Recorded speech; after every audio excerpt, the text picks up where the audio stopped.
Vous êtes chez Tartampion? Salut à tous et voici Holmes.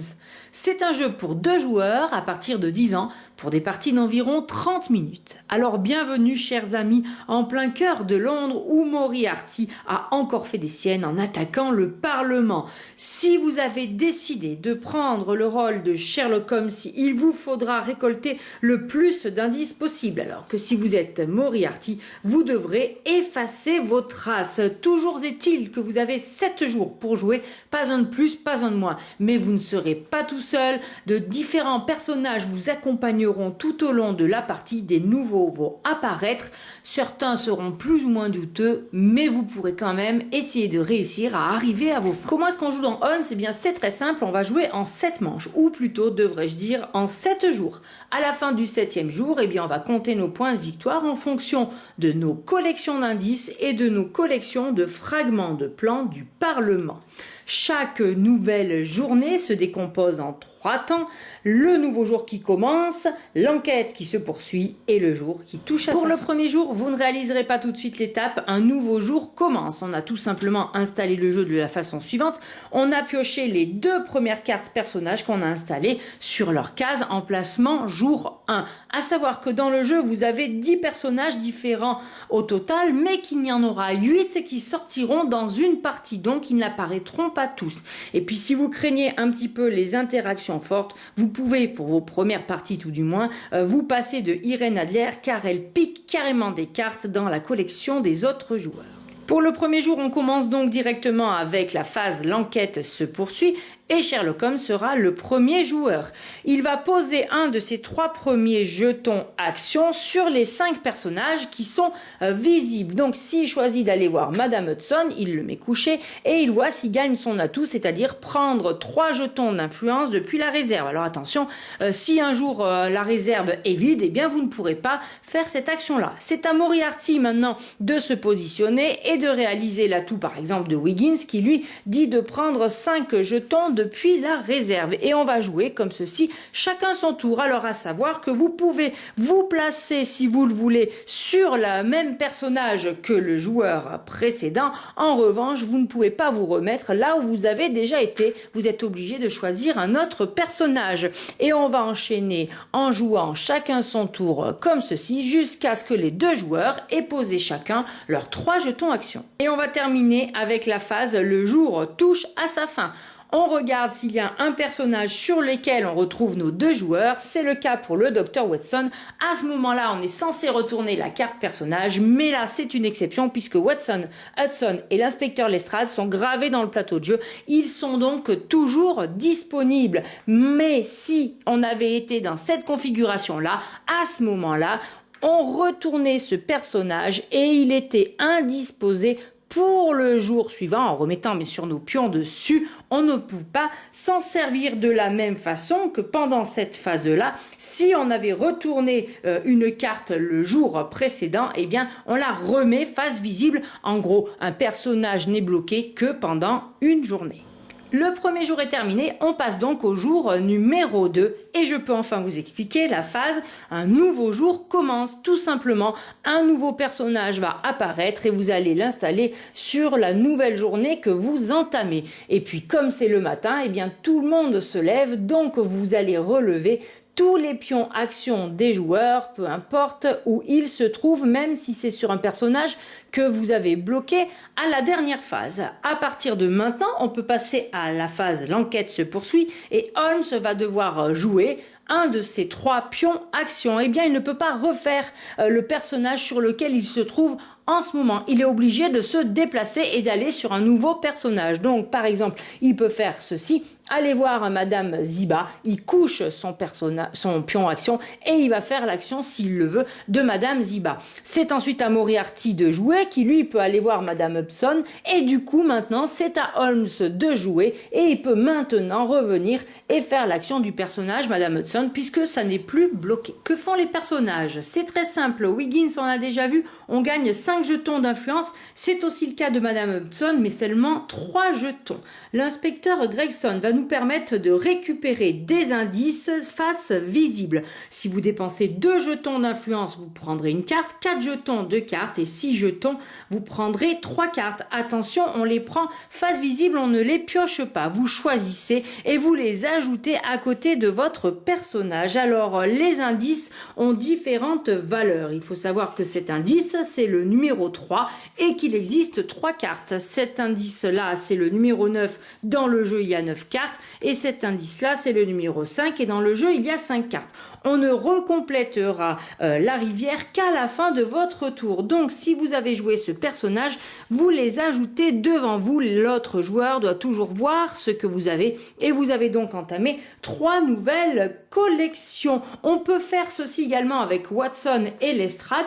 Mais Watson vous permettra seulement de récupérer une carte contre un jeton d'influence et Lestrade 2 cartes contre 3 jetons d'influence. On continue avec les autres cartes que vous allez pouvoir trouver dans le jeu, notamment le fameux Langdale Pine. Alors lui, il vous permet de piocher. En effet, cette fois-ci, la carte sur l'explication est barrée, ça veut dire face cachée. Si vous dépensez un jeton d'influence, vous en piochez une, là vous en piochez 2, et là vous en piochez 3 en dépensant ce nombre-là de jetons d'influence. Attention, vous n'en garderez qu'une, donc cela veut dire que vous avez plutôt le choix. Si je dépense 3 jetons, je vais piocher 1, 2, 3 cartes. Parmi ces 3-là, j'en choisis une que j'ajoute face cachée à côté de moi. L'autre doit toujours savoir combien vous avez de cartes face cachée. Et les 2 autres, je les défausse à côté de la pioche. Le Phone Crame. Alors lui, si vous êtes le joueur qui a déclenché cette action, vous prenez une carte face visible et votre adversaire a le droit, s'il le veut, de dépenser un jeton d'influence pour en piocher une face cachée. Ensuite, Violette Hunter, elle va vous permettre de récupérer contre 2 jetons d'influence la dernière carte face visible de la défausse. Il vaut mieux jouer ceci quand il y a une défausse. Pour Billy, alors lui, il va vous permettre de défausser une carte de votre collection et vous gagnerez en jetons d'influence la différence entre sa valeur et le jour en cours. Alors c'est très simple, si par exemple on en est au jour 5, et que vous défaussez un 9, 9 moins 5 ça fait 4, vous défaussez votre carte et vous gagnez 4 jetons d'influence. Ensuite, le fameux Shinwell Porky Johnson va vous permettre un petit peu de faire tourner cette rivière. Vous défaussez la dernière carte qui est la plus à droite et vous allez réapprovisionner la rivière.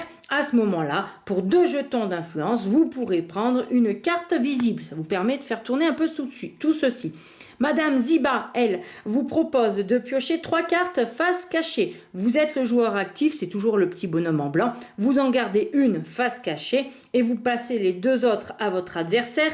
Lui, il les regarde, il en choisit une qui met face visible. C'est normal, vous êtes tous les deux au courant de ce qu'il y a. Et la deuxième carte, il va la placer en dessous de la pioche des indices.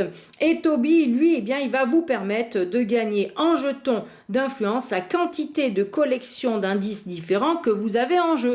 Donc moi, par exemple, ici, j'ai 2 catégories différentes. Avec Toby, je gagnerai 2 jetons d'influence. Le dernier jour est terminé, on va pouvoir compter nos points de victoire. Mais avant de savoir qui l'emporte entre Moriarty ou Holmes, il nous reste une dernière chose à faire, répartir dans notre collection nos cartes indices que l'on a collectionnées face cachée durant la partie. Peut-être que cela renversera la vapeur en votre faveur. Maintenant, nous allons comparer chacune de vos collections valeur d'indice par valeur d'indice en commençant par la valeur plus faible du jeu, c'est-à-dire le 3. Seul le joueur qui sera majoritaire dans chacun de ces indices pourra scorer les points. Alors moi, je les ai installés de façon verticale. Dans la règle du jeu, on vous parle de rangée.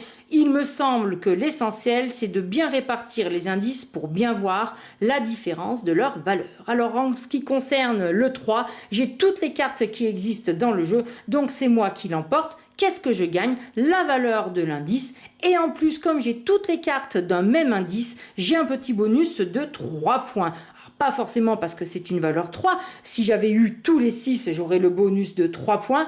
Également, on ne peut avoir ce bonus de collection complète uniquement avec les vraies cartes. on ne prend pas en compte pour ceci les cartes joker dont je ne vous ai pas encore parlé. Ce sont tout simplement des cartes que l'on va pouvoir gagner soit de façon visible, soit en les piochant face cachée. Si on les pioche face cachée, on est quand même obligé de les révéler au fur et à mesure de la partie. Soit vous les ajoutez quand vous les gagnez directement à une collection pour avoir de la majorité, elles ne vous servent pas pour le bonus, soit vous les collectionnez à part dans une valeur au moment où vous la piochez que vous n'avez pas encore, et ensuite vous lui rajouterez des points, des indices au fur et à mesure. À savoir, ce qui est important de savoir, c'est que si en fin de partie vous avez un joker qui est tout seul comme ceci dans votre collection à qui vous n'avez pas rajouté de carte indice, vous allez perdre 3 points de victoire. Donc il faut éviter d'en arriver là.